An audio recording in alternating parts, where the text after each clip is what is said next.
The second important topic this week, this was a very happening week in the sense कि Supreme Court suspended the implementation of farm laws. Financial stability report was released.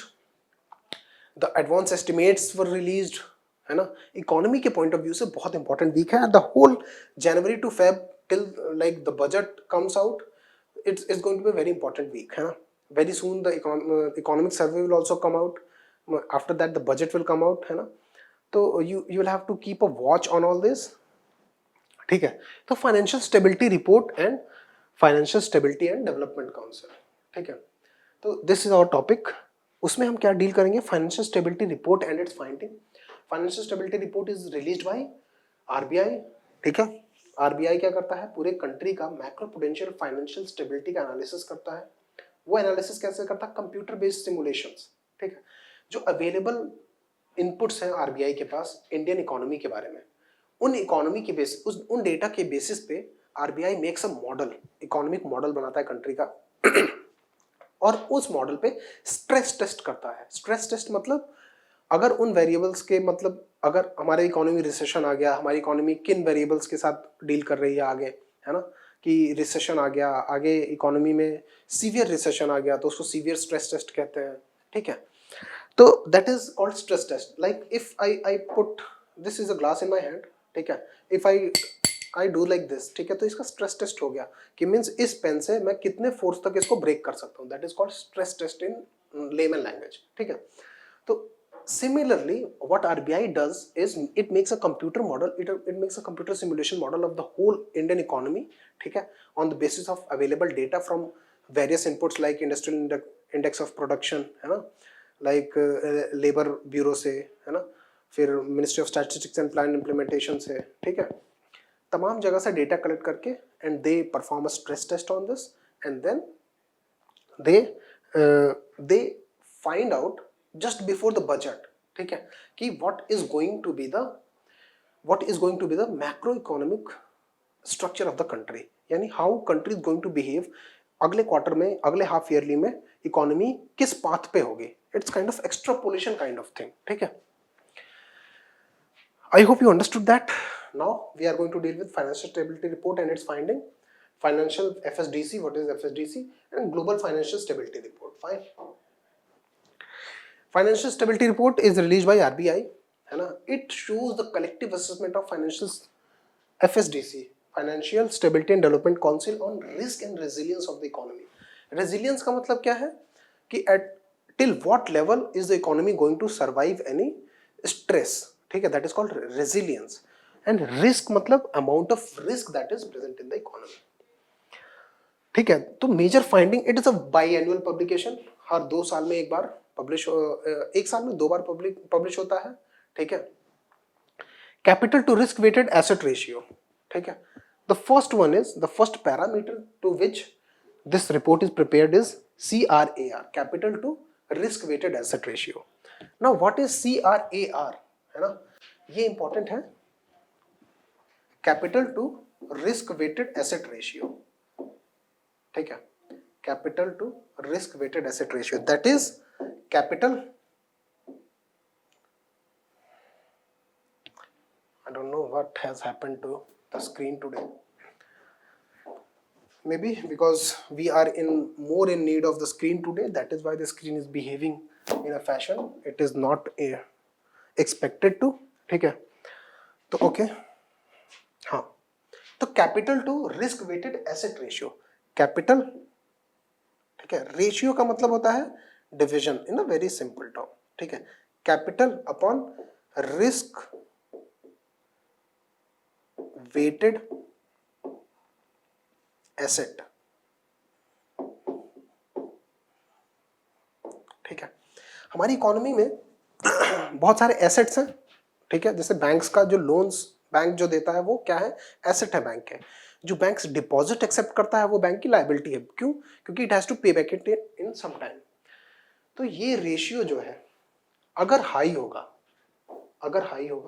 तो ये value कम होगी, ठीक है, okay. और अगर ये ratio कम होगा, इसकी वैल्यू कम होगी, तो ये वैल्यू हाई होगा. अब रिस्क वेटेड एसेट्स का मतलब होता है risky asset in a very simple term, ठीक है। अगर मैं आपको एक्सप्लेन करूं तो वो 2-3 लेक्चर पीछे वाले लेक्चर्स में मैंने इन सारी टर्म्स को बहुत अच्छे से एक्सप्लेन किया है, आप जाके देख सकते हैं, ठीक है। यह capital to risk weighted asset ratio Tarun IAS आप सर्च करेंगे तो आपको मिल जाएगा। तो now what is capital to risk weighted? Capital तो वी ऑल नो, ठीक है। Like for a very simple term, अगर मैं आपके कहूं कि आपके पास 100 रुपए है, आपके पास 100 रुपीज का कैपिटल है और आपका रिस्क वेट जो है 10 है, यानी आपके पास 10 रुपीज ऐसे हैं जो हाईली रिस्की हैं, जो आपने किसी और को दे रखा है लेकिन वो लौटने का रिस्क बहुत हाई है, मतलब वो लौटेगा कि नहीं लौटेगा यू नॉट श्योर। तो आपका CRAR कितना हो गया? 10%, ठीक है। इसका मतलब ये हुआ कि आपको इस रेशियो को बढ़ाना है कि कम करना है। अगर मैं ये कहूं कि आपके पास 5 रुपीज जो है, आपके 5 रुपीज जो आपने लेंड किए हैं किसी को, वो 5 रुपीज बहुत रिस्की है इन द सेंस कि that person might not return your 5 rupees back. तो what will you do?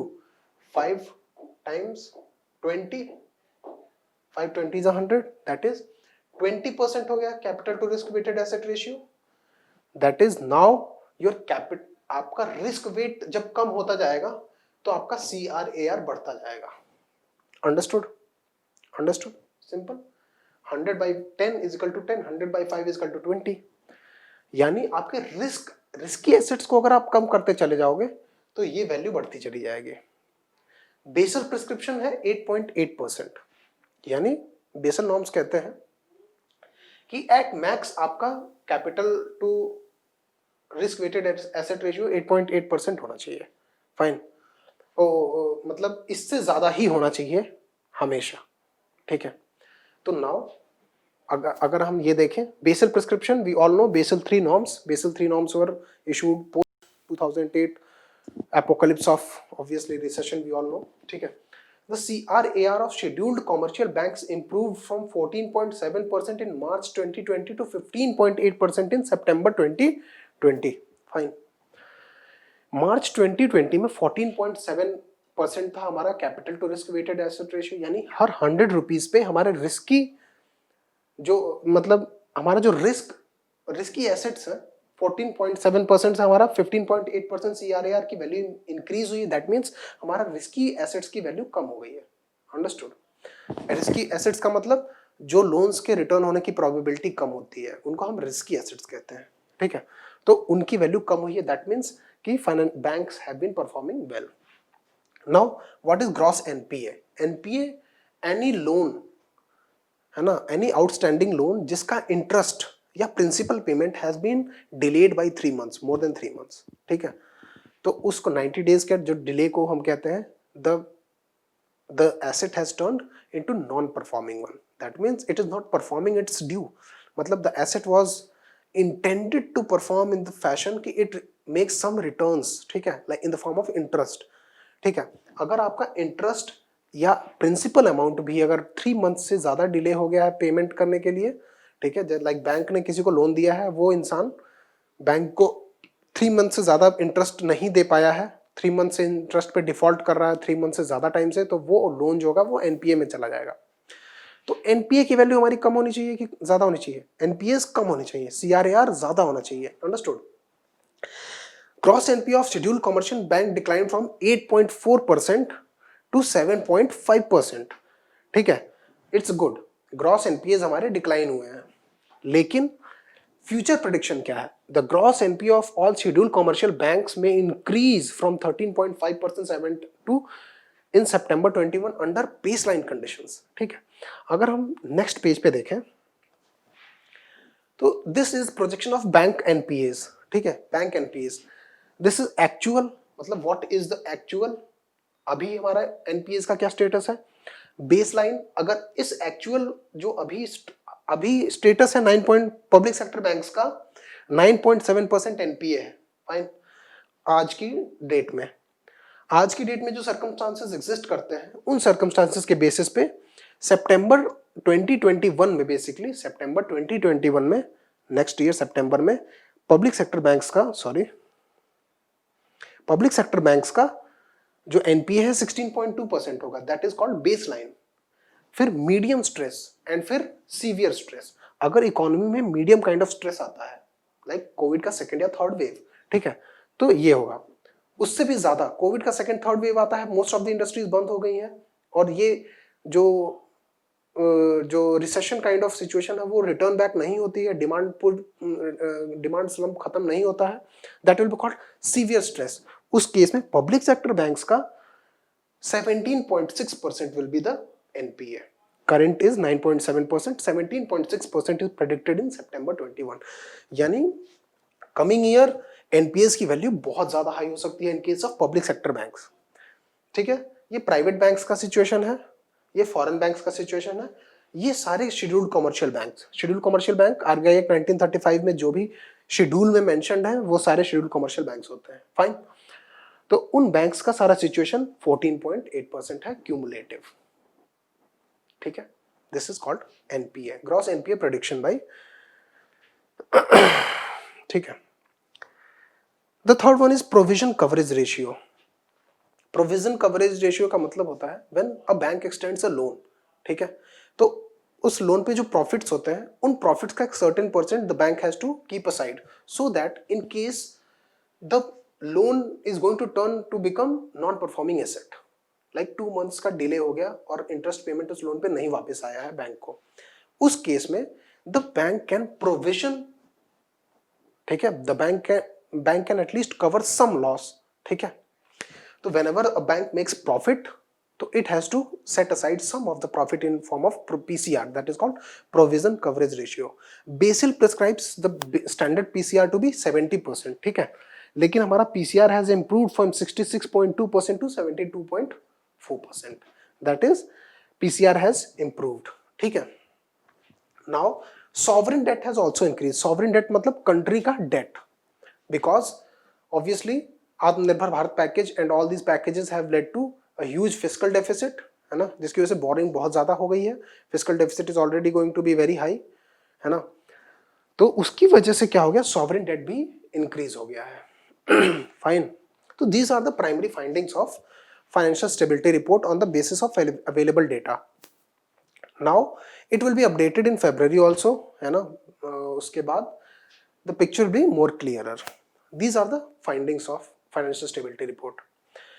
Moreover, 4 banks can fail to meet capital adequacy ratio या capital to risk weighted asset ratio under medium stress condition. That means 4 banks are going to fail completely to meet the CAR requirements. And if the condition is going to be severe, तो 9 banks. ठीक है, credit by NBFCs grew by mere 4.4%. Credit growth has been, credit growth बहुत ही low रही है, obviously the whole economy was under lockdown, तो credit growth कहां से होगी।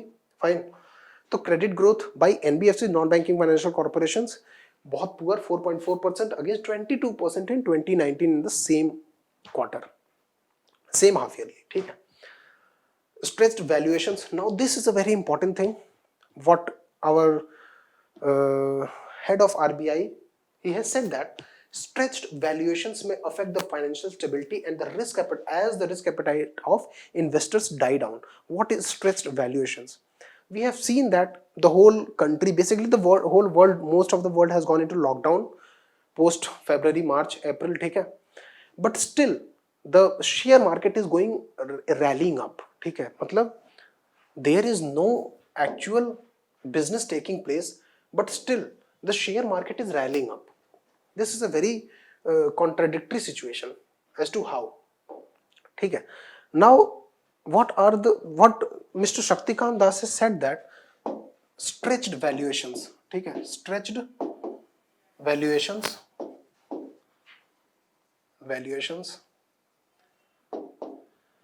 स्ट्रेस्ड वैल्यूएशन मतलब over inflated valuation of stock and bonds. ठीक है, स्टॉक एंड बॉन्ड्स मतलब financial instruments, basically stock markets. ठीक है, कि डिस्पाइट द फैक्ट कि the whole economy was under lockdown, still the share market is going up. What is, why this contradiction?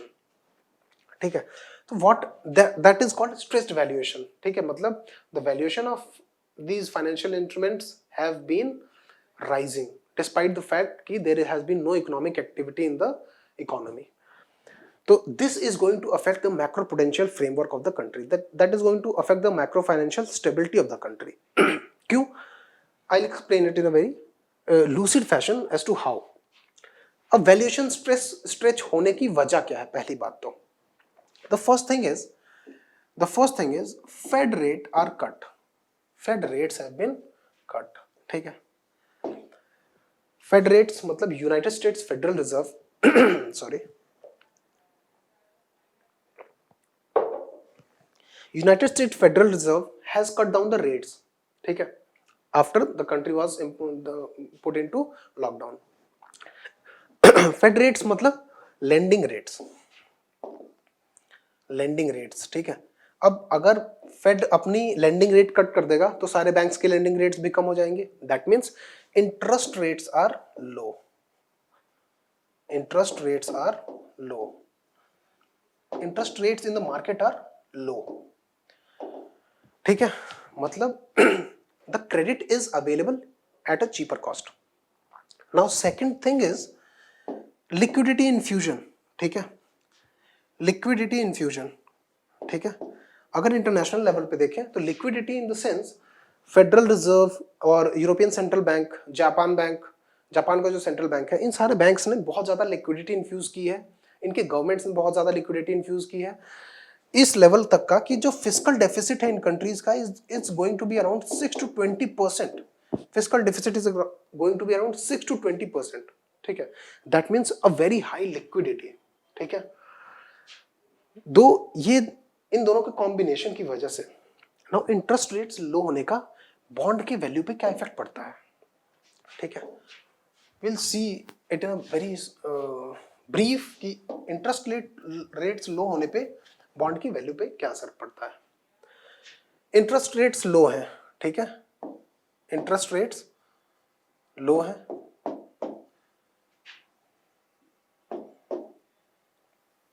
Due to which borrowing is cheaper.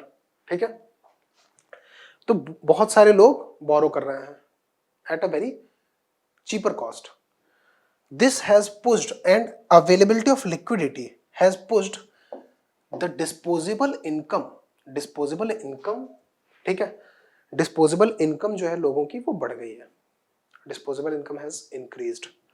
Even banks like RBI has put a moratorium on loan repayments. EMI repayments पे RBI ने moratorium पे लगाया था 3-4 महीने का. ठीक है, तो that has increase the disposable income of people, due to which people have started investing, है ना, a lot in stock markets. ठीक है, अब स्टॉक मार्केट्स का मूड क्या है?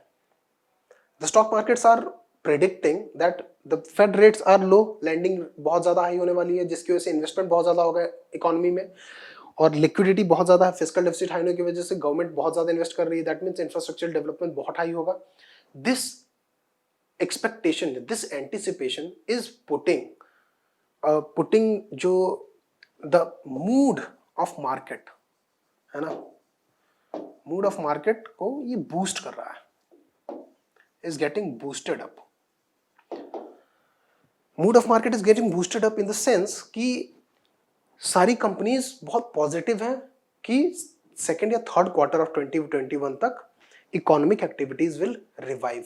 और बहुत ज्यादा गवर्नमेंट एक्सपेंडिचर और फेड रेट लो होने की वजह से इन इकोनॉमी में इंफ्रास्ट्रक्चर डेवलपमेंट हाई होने वाला है, इकोनॉमिक एक्टिविटी बहुत ज्यादा रिवाइव होने वाली है. उसकी वजह से the third one is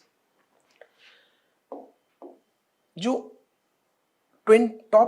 top 20% households हैं किसी कंट्री में, for example India, top 20% households हैं, ये डिटरमाइन करते हैं 40% कंजम्पशन. जो इंडिया का टोटल कंजम्पशन है, कंजम्पशन एक्सपेंडिचर है, उसका 40% करते हैं टॉप 20% हाउस होल्ड्स. लॉकडाउन की वजह से क्या हुआ? लॉकडाउन में इनके जो टॉप 20% हाउस होल्ड्स हैं, their income are relatively stable and their wages are relatively stable. Even if there was a wage cut तो उनकी वेजेस में बहुत ज्यादा फर्क नहीं पड़ा. दूसरी चीज क्या हुई? एक्सपेंडिचर्स बहुत जीरो हो गए. Expenditures were only in the form of food expenditure. क्यों? क्योंकि any kind of capital expenditure was not possible for at least 6 months.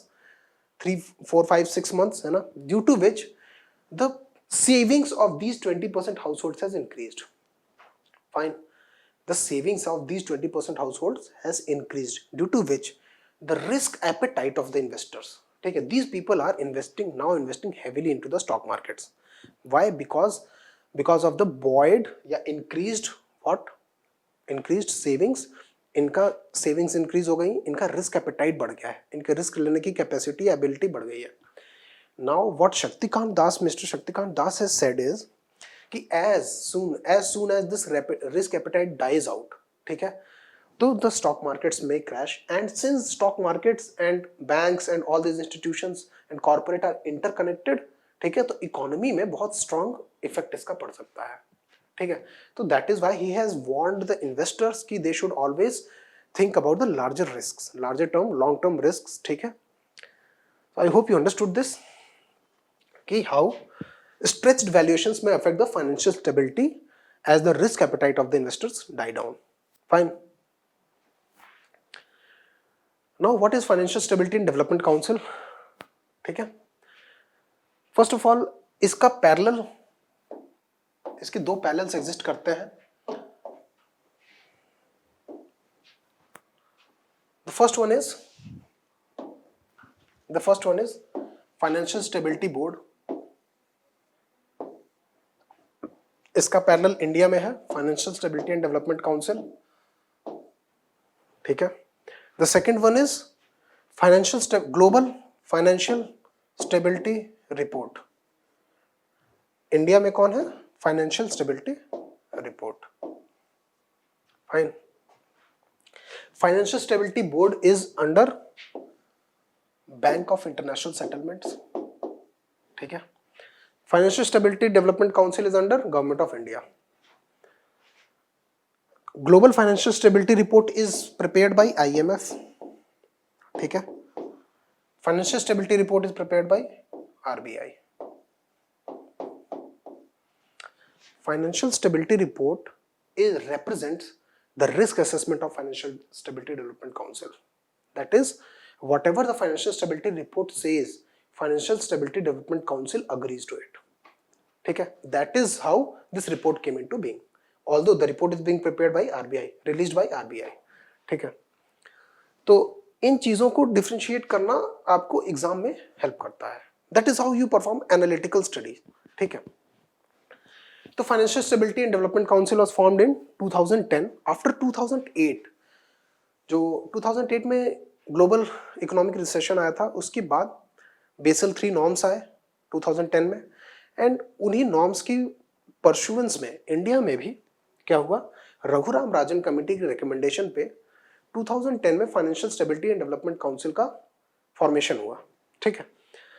This financial stability and development council was tasked with global monitoring of macro prudential status of India's economy. First of all, the most important thing about Financial Stability Development Council is to manage, monitor and to keep a watch on the macroeconomic financial status of India. ठीक है. Basically कि India का जो economic stability है ना, या India में जो फाइनेंशियल स्टेबिलिटी है उसको कैसे मेंटेन रखा जाए, उसको उस पर कैसे वॉच रखी जाए, है ना, हाउ टू मॉनिटर इट. उसके लिए फाइनेंशियल स्टेबिलिटी डेवलपमेंट काउंसिल बने थे. It is an autonomous executive body. It is not a statutory body, neither a constitutional body. It is an executive body. The second thing is it is autonomous. Autonomous in the sense कि it functions independently. ठीक है. The third is there is no separate funding for this. ठीक है. It is not a body corporate or it is not a body politic. It is kind of a committee. ठीक है. Which oversees all these things. There is no separate fund for this. ठीक. It is chaired by Union Minister of Finance, है ना, and Minister of Finance can invite any person who she or he deems fit for any kind of input. ठीक है. And it is under, again, it is formed under Department of Economic Affairs. As I told, Ministry of Finance का organisational chart बहुत important है. You should always remember that. ठीक है. And you should always remember कि कौन सी bodies किस department के अंडर में है, क्योंकि there can be some questions in UPSC. तो it is in the departmental control of department of economic affairs. Hence जो डिपार्टमेंट ऑफ इकोनॉमिक अफेयर्स का सेक्रेटरी होगा, secretary is the highest civil servant, ठीक है।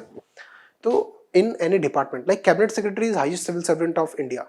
Similarly, there are other secretaries of every ministry of every department, ठीक है। like Union Ministry of Finance का एक अपना secretary होगा, he'll be from IAS cadre, ठीक है, या IRS cadre से भी हो सकता है, that depends.